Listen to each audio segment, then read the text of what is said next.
vu, ils ont parlé des questions de l'air. Les deux délégations échangé sur plusieurs points et nous aurons les résumés de cela dans les heures qui suivent avec Madame Tina Salama, qui est porte-parole du président de la République. Et bien évidemment, tous les autres réseaux sociaux pourront relayer les informations qu'il faut. Alors, nous vous informons ici que du côté de Doha, comme vous le savez, il y avait des pourparlers avec les M23. Les premières rencontres, c'était entre Kagame et Tshisekedi. Après, nous avons vu les délégations du gouvernement congolais et les rebelles ou les terroristes du M23. Ils ont été là pendant plusieurs semaines. Aujourd'hui, on m'apprend que les Qataris ont expulsé les éléments ou les membres de la délégation du M23 parce que, en fait, il n'y a pas des avancées. Ces derniers sont venus dire qu'ils n'ont pas une feuille de route, ils n'ont rien, ils n'ont pas un programme sur base de quoi ces discussions vont être axées. Les Qataris ont trouvé que c'était une perte de temps. Comment, après tout ce qu'on a fait, vous dites que vous n'avez pas un canevas? Cela veut dire seulement que vous ne voulez pas la paix. Ces derniers donnent des conditions qui sont difficiles à accepter. Ils veulent l'autonomie de l'Est du Congo. Ils veulent que le Nord Kivu et le Sud Kivu soient entre leurs mains, qu'ils puissent diriger là-bas. Qu'on leur donne 8 ans de, je ne sais pas, quelque chose comme gestion et tout ça. Des choses qui ne peuvent pas être faisables. Il n'y a aucun Congolais qui va accepter ça. Nous sommes agressés, c'est les Rwandais qui ont attaqué la RDC. On ne peut pas aujourd'hui aller négocier avec les terroristes qui sont utilisés par les Rwandais. Donc les États-Unis vont se proposer de terminer cette crise à leur manière. Vous savez, en 2018, nous étions devant un fait accompli. Kabila ne voulait pas quitter le pouvoir. Il avait déjà son dauphin Shadari Ramazani, qui était le dauphin de Kabila, qui pouvait être proclamé président de la République. Mais les Américains avaient déjà leur plan. Ils avaient déjà activé un plan de récupérer la RDC au cas où Kabila utilisait les armes contre la population, parce qu'ils ont toutes les images. Comment Kabila tuait les gens en 2011 contre Papa Etienne Tshisekedi. Ils ont vu les images, ils ont dit ces élections, si nous ne prenons pas nos responsabilités, Kabila va encore massacrer la population. Ils ont envoyé beaucoup de militaires au Gabon et l'ambassadeur américain Mike Hammer de l'époque avait envoyé un texto au président Kabila en lui disant « Tu as 48 heures pour quitter le pouvoir. Si tu ne quittes pas le pouvoir, 48 heures après, nous allons mettre fin à toutes ces aventures que tu es en train de faire. Tu as intérêt à publier les résultats que nous avons, pas les choses que tu veux faire là. » Il était menacé. Quand on disait que les militaires étaient au Gabon, non, les militaires étaient déjà à Kinshasa. Les gens qui étaient à Kinshasa à l'époque voyaient les militaires sur le toit de l'ambassade des États-Unis. On voyait les militaires à l'aéroport de Njili. Les militaires étaient au Congo-Brazzaville. Il y avait des militaires sur place. Donc les Américains étaient prêts à shut down, comme on dit en anglais, à tout neutraliser. Rien ne pouvait fonctionner. Vous réveillez un matin comme ça, l'Internet est coupé, vous ne savez pas qui a coupé, l'électricité s'arrête et on attaque la présidence avec des armes que l'armée congolaise ne peut pas tenir tête. Donc c'était ça. L'Amérique avait déjà décidé de broyer, d'écraser Kabila. Kabila a une petite mémoire. S'il se rappelait de ce qu'on lui a fait en 2018, il ne pouvait pas être à Goma en ce moment en train de faire ce qu'il fait là. Parce qu'on va l'éliminer, on va physiquement l'éliminer. S'il continue à faire ce qu'il fait. S'il continue à vouloir montrer qu'il peut marcher sur les intérêts américains. Et je déplore, je regrette les gens qui sont en train d'induire Katumbi en erreur. Katumbi, c'est un homme fini. On le convainc encore d'aller à Washington, soi-disant, il va tenter pour la dernière chance pour obtenir l'annulation des signatures. Comment vous pouvez imaginer des choses comme ça? Les Américains se sont prononcés. Trump a défendu même la RDC. En public, Trump a parlé de nous. Au président Ramaphosa. Trump a parlé quand il allait, je crois, quand il était au Vatican, quand le pape était mort. Trump a parlé de la RDC à maintes reprises. Comment vous pouvez penser que vous, Katumbi, vous avez l'argent à aller corrompre les Américains pour qu'ils fassent les lobbying afin de stopper les deals? C'est absurde ça. C'est démontrer vraiment qu'il y a quelque chose qui ne va pas.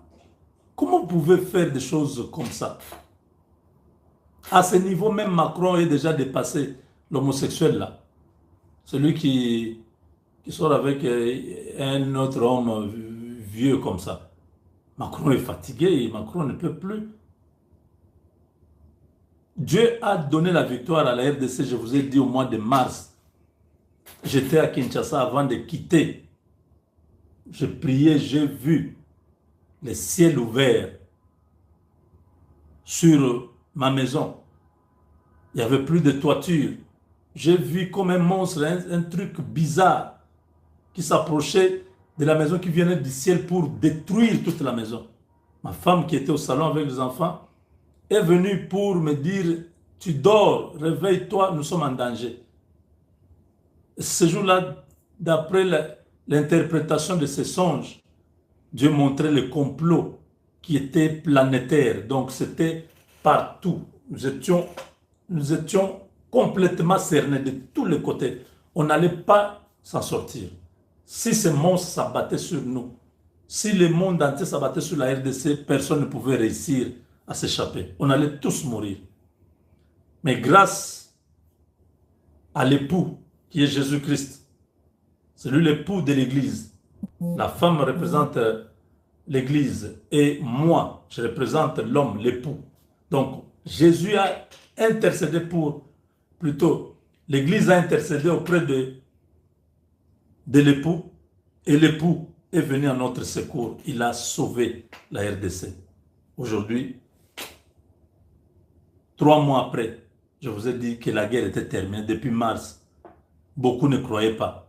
Est-ce que vous voyez cette guerre-là continuer? On terrorisait tout le monde, on pensait que la guerre allait arriver à Kinshasa, les gens allaient mourir, les gens avaient peur.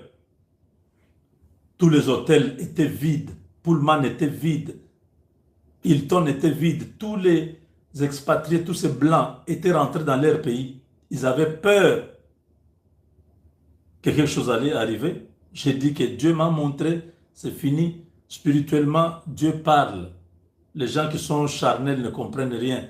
Pensent que Dieu, c'est dans leur tête. Ce qu'ils pensent, ça, c'est ça Dieu. Non, Dieu ne pense pas comme nous pensons. Donc aujourd'hui, tout ce qui se passe avec l'Amérique, Kagame et les autres ne comprennent pas. Ils vont être tous broyés. Ils vont mourir un à un. Dieu va venger son peuple. Nous sommes une nation mise à part, un peuple élu. Donc tout ce que nous voyons, tout ce qui se passe là, Dieu va révéler le cœur de chaque ennemi du Congo. Tous ceux qui complotaient, regardez Kabila, comment il faisait les choses. Il était, oh non, il est calme, il ne parle pas. Il conspirait, il préparait le chaos. Mais Dieu avait déjà, depuis le début du premier mandat du président Tshisekedi, Dieu nous avait déjà montré que Kabila était déjà fini. C'était un homme mort. Tout ce que vous voyez 6 ans après ne ne veut pas dire qu'il est encore là. C'est un homme mort sur le plan de l'existence en tant que personne. Dieu ne le compte pas. Parce que la Bible qui nous dit, ils passent pour être vivants, ils sont morts. Il y a des gens, vous les voyez, ils sont vivants, ils marchent, ils parlent, ils voyagent, ils font tout. Mais quand Dieu les regarde, il voit des morts. Kabila, c'est un homme mort. Les Nanga et tous ces clics-là, c'est des hommes morts. Je vous ai dit, en 2028, Félix Tshisekedi pourra laisser le pouvoir à quelqu'un d'autre. Mais aussi, je vous ai dit, tant que Dieu ne m'a rien dit sur lui, c'est que c'est lui qui sera là en 2028. Si Dieu pense qu'il ne doit pas être en 2028, Dieu va nous parler et nous viendrons vous dire, voilà ce que Dieu nous dit. Mais Dieu n'a rien dit. C'est que c'est lui qui va continuer. En 2028, on attend. On est en 2025. Attendons voir comment les choses vont se passer. Si Dieu ne dit rien, ça veut dire autrement que Tshisekedi va continuer. C'est ce que ça veut dire. Donc, beaucoup d'événements, mes chers amis, beaucoup de joie, beaucoup de plaisir de vous parler, de vous garantir que le deal avec les Américains est déjà un fait réel. Le président Tshisekedi sera à Washington dans la deuxième semaine de ce mois, si tout est gardé comme prévu.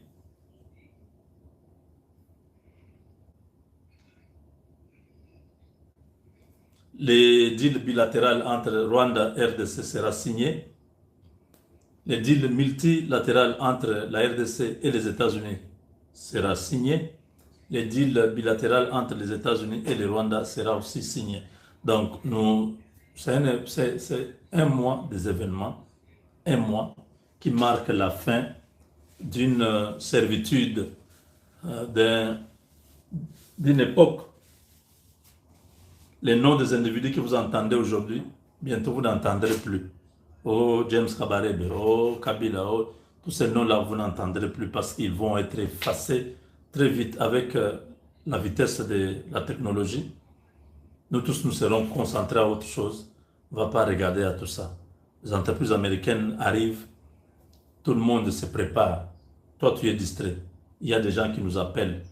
Oui, nous sommes tous déjà en train de travailler pour que ça ne nous échappe pas, qu'on n'aille pas prendre les gens à gauche, à droite. On va voir un website où vous allez submit vos CV, tout ce que vous avez, vous mettez là-bas. Et c'est sur base de ça, quand on cherche sur une position, c'est-à-dire un poste, on cherche tel. Si on regarde seulement dans la base de données, il y a 5-6 noms pour ce poste-là. Vous aurez une sorte de test. Celui qui va être le meilleur, c'est celui qui va être pris. Donc voilà. Les Congolais des États-Unis, soyez bénis, allez à l'école, apprenez l'anglais, apprenez les computers. Pour une année, c'est beaucoup parce que quand on dit deal là, c'est maintenant qu'on signe. Mais l'application du deal, ça peut prendre encore une année, 6 mois, tout ça. Parce qu'il y aura des délégations qui viendront juste pour visiter, prendre des échantillons, aller analyser et tout ça. Et après, dès que tout est confirmé, les données sont réelles, ils vont envoyer une autre équipe maintenant avec du matériel pour s'installer. Et le temps maintenant de commencer l'exploitation, ça peut prendre 3 ans. Ouais.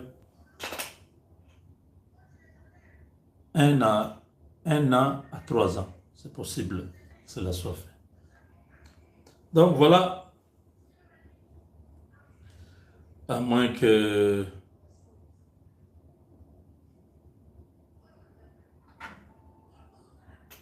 oh là là, avant de terminer, je vous annonce le décès de l'ancien président zambien Edgar Lungu.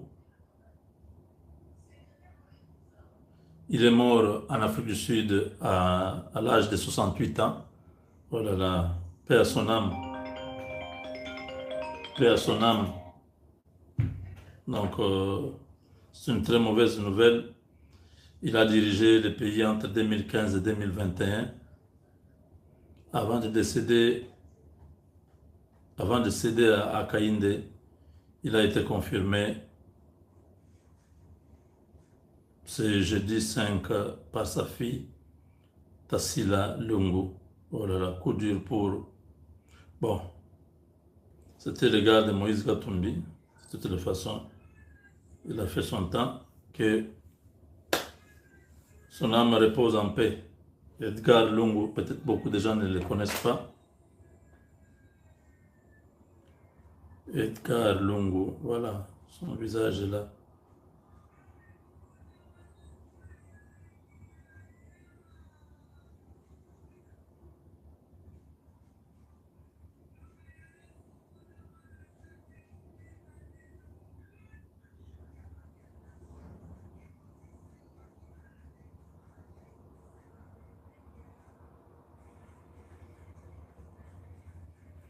Il est là, c'est celui-ci.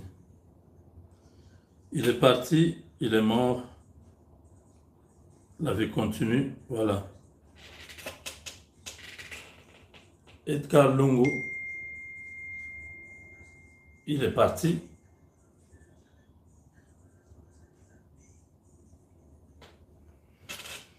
C'est ça la vie sur Terre. Hein? Chaque jour, soyez préparés, soyez pas distraits.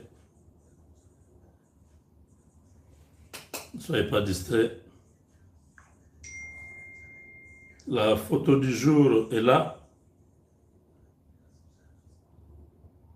La photo du jour. Vous voulez voir la photo du jour? Vous voulez voir la photo du jour?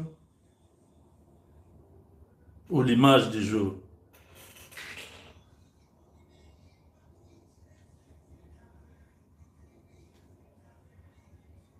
Voilà. Il n'y a que Dieu qui peut faire ça. Les deux adversaires, aujourd'hui, dans la même salle, l'un à côté de l'autre. Ça veut dire qu'il n'y a rien qui est impossible. Vraiment. Oh là là.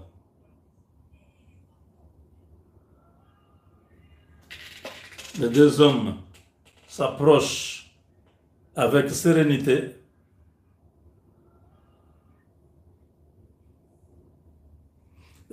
Et quelques secondes plus tard, ils sont l'un dans l'autre, dans les bras de l'autre. Oh là là.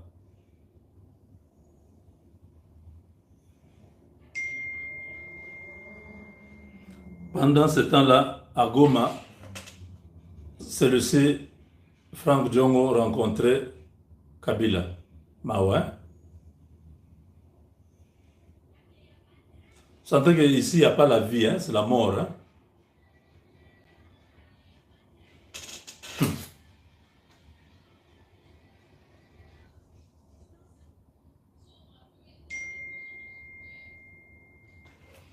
Voilà. Mes chers amis, il y a une autre nouvelle, c'est que les Américains, les États-Unis, Trump a suspendu le Congo-Brazzaville ne peuvent plus entrer aux États-Unis.